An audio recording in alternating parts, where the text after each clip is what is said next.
Hello, my name's Fredrick, and this is A Golfer's Walk. Today, we're going to talk about bunker play, and also what is the most important thing that you have to do if you're going to be a good bunker player.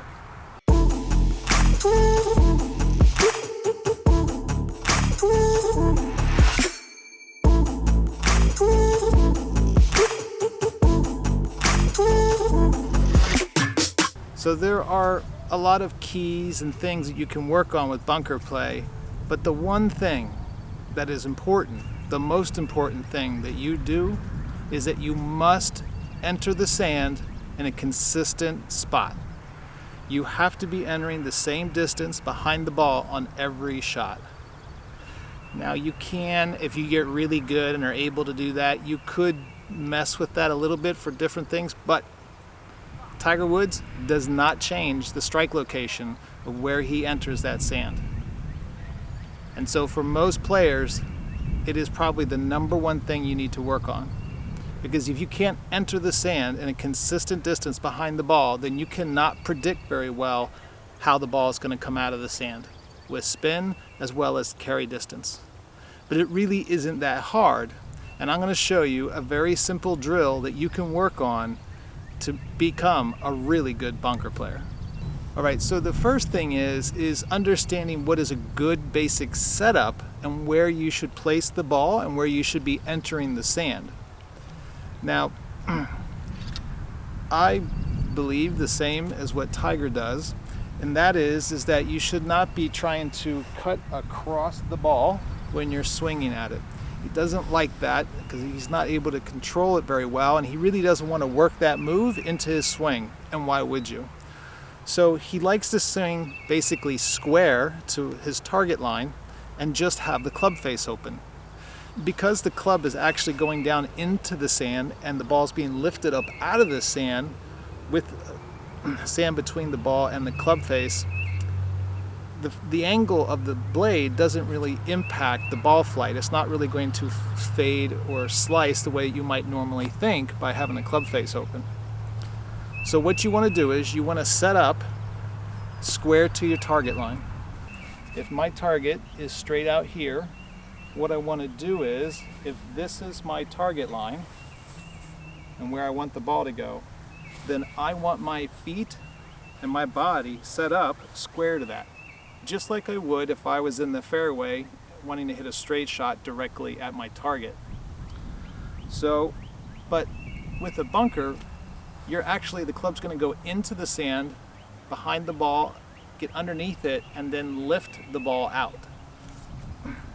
Therefore, really, the ball needs to be more at the low point in your golf swing. For me, and the way that Tiger would play it, is that if the ball is located here, and this is my target line, the ball is going to be lined up pretty much on my heel.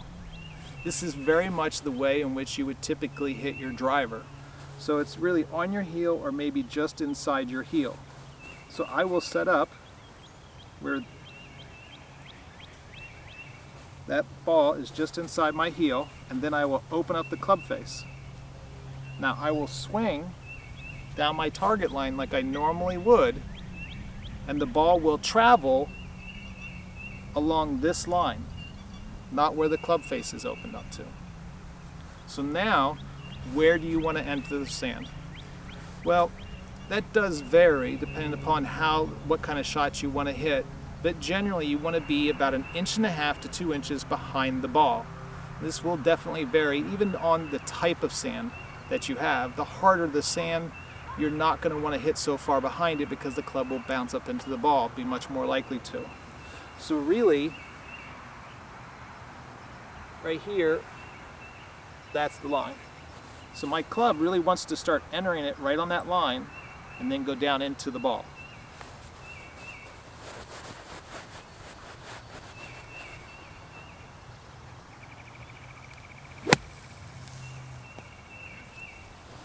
Pretty good.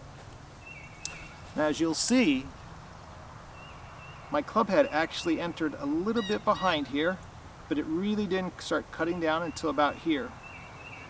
And this is something that I need to work on as well. It's early in the season, it's early spring, And so that's something I need to work on.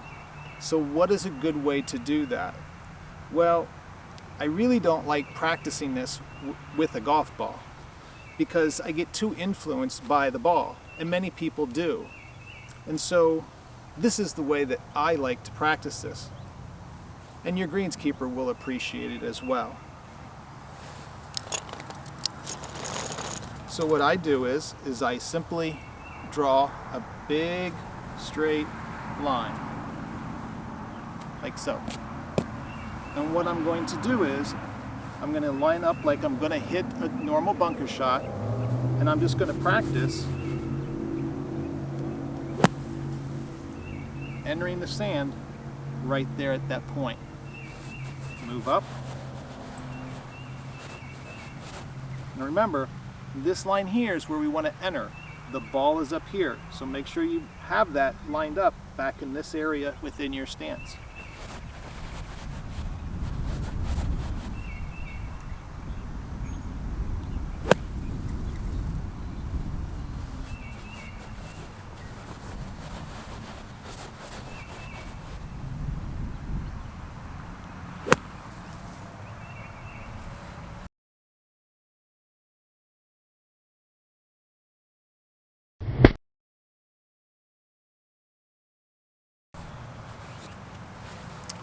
Now when you do this, to be courteous, to take care of the golf course and to the facilities that we've had an opportunity to be at, you really want to do this within the bunker where when you're hitting those explosions that you're not just continually throwing sand out of the bunker, because none of that really matters.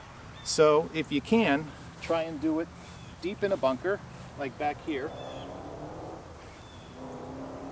And as you hit the shots, the sand stays in the bunker.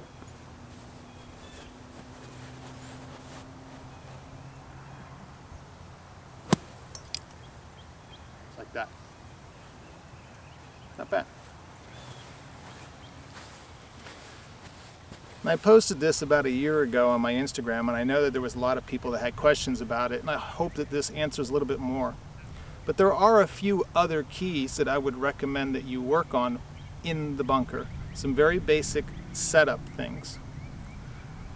The first one is that you'll notice that when I dig into the bunker, I try and do two main things. I learned this a long time ago back in college from a tour professional, and they always recommended that when you dig in your feet, that they didn't necessarily do it evenly, that they did it a little bit more with their toes, and that got them to be a little bit with their weight a little bit more on their toes. And so for little shots like this just keeps me more on top of the ball and not as likely to fall away, which will change your point of entry. The other thing is that just like in a fairway bunker, you really want to be a lot more steady with your lower body and not create lots of movement, making that entry point harder to repeat. So I always like to have my weight slightly forward, slightly on my toes, so slightly from me and to my left foot, about 60-40, slightly out on my toes, and trying to keep my lower body very still and making it much more about my upper body. Very simple move back and forward. For the most part, bunker shots are not big, powerful shots that we need to hit a long ways, so it doesn't require the same movement to create lots of power. It's really more about consistency. If you're able to create a consistent entry point, then you will be a much more consistent golfer. If you enjoyed this, please consider subscribing. Hit the like button if you liked it, and we'll see you next time. Enjoy the walk.